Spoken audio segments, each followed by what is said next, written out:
Hi friends, welcome to my channel. First time మన ఛానల్ని ఎవరైతే చూస్తున్నారో ప్లీజ్ లైక్ అండ్ సబ్స్క్రైబ్ చేసుకోండి. ఇంకా మంచి మంచి వీడియోలు చేస్తాను. మీరు లైక్ సబ్స్క్రైబ్ చేసుకుంటే నాకు సపోర్ట్గా ఉంటుంది. నాకు కూడా ఇంట్రెస్ట్ అనేది ఉంటుంది ఏం వీడియోస్ చేయాలనేది. ఇప్పుడు వెజ్ బిర్యానీ ఎలా చేసుకోవాలో చూద్దాం. ఎలా అనేది ఇప్పుడు చూద్దాం. ముందుగా ప్యాన్ పెట్టి వేడి చేయాలి. తర్వాత దాంట్లో నెయ్యి వేయాలి. ఒక్కసారి నెయ్యి వేడెక్కిన తర్వాత బిర్యానీ ఆకు అండ్ యాలక్కాయలు, నల్ల మిరియాలు, దాల్చిన చెక్క వేయాలి. ఇవన్నీ ఒక్కసారి చూడండి, ఇవన్నీ వేయాలి. మనం దాల్చిన చెక్క కూడా వేయాలి. ఇవన్నీ వేగిన తర్వాత జీలకర్ర కూడా వేసుకోవాలి. ఒక 2 minutes ఫ్రై చేసుకోవాలి.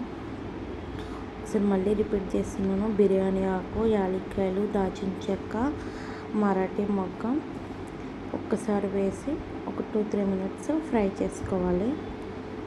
ఒక 2-3 minutes ఫ్రై అయిపోయినాక చూడండి, మూతిచ్చి కొంచెం మంచి వాసన వస్తుంది. అప్పుడు మనకి పర్ఫెక్ట్గా ఫ్రై అయినట్టు. తర్వాత ఆనియన్స్ అండ్ పచ్చిమిర్చి కూడా వేసుకోవాలి. ఉల్లిపాయలు గోల్డెన్ బ్రౌన్ కలర్లో వచ్చే వరకు వేయించాలి. మనం ఆనియన్స్, పచ్చిమిర్చి వేసేటప్పుడు అందులో కొంచెం సాల్ట్ వేస్తే త్వరగా ఆనియన్స్ అనేది మగ్గుతాయి. గోల్డెన్ కలర్ రావాలి. గోల్డెన్ బ్రౌన్ కలర్ వచ్చే వరకు ఆనియన్స్ని వేయించాలి. చూడండి, ఆనియన్స్ అనేది వేగిపోయినాయి. ఒక 2 minutes వేస్తే ఆనియన్స్ అనేది వేగిపోతాయి. పదార్థాలన్నీ వేసి మంచి సువాసన వస్తాయి. అందులో కొంచెం అల్లం వెల్లుల్లి పేస్ట్ కూడా వేసుకోవాలి. అల్లం వెల్లుల్లి పేస్ట్ వేసుకొని ఒక్కసారి మూత పెట్టుకుంటే అల్లం వెల్లుల్లి పేస్ట్ అనేది మగ్గిపోతుంది. చూడండి, బంగాళదుంప, క్యారెట్ అండ్ టమాటా వేసి 1 నుంచి 2 నిమిషాల పాటు అలానే ఫ్రై చేయాలి. మనకు కావాలంటే బీన్స్ కూడా వేసుకోవచ్చు. నా దగ్గర అయితే బీన్స్ లేవు, నేను అందుకు టమాటా, బంగాళదుంప అండ్ ఏమంటారు మర్చిపోయినా, టమాటా, బంగాళదుంప, క్యారెట్ వేసుకొని 1 నుంచి 2 నిమిషాలు ఫ్రై చేసుకుంటే సరిపోతుంది. ఈలోగా బంగాళదుంప, టమాటా ఫ్రై అయ్యేలాగా మనం పక్కన మిల్ మేకర్ని ఉడికిద్దాం. కొంచెం ఫస్ట్ వాటర్ వేడవ్వాలి. వాటర్ వేడైనాక మిల్ మేకర్ వేసుకోవాలి. మిల్ మేకర్ కొంచెం ఉడకడానికి ఒక్క నిమిషం పడుతుంది, 1-2 నిమిషాలు పడుతుంది అంతే. ఒక్కసారి కలుపుకుంటే మనకు మిల్ మేకర్ అనేది ఉడికిపోతుంది. ఒకసారి నేను ఇవి వేగనీయలేదనో అది కలుపుతున్నాను.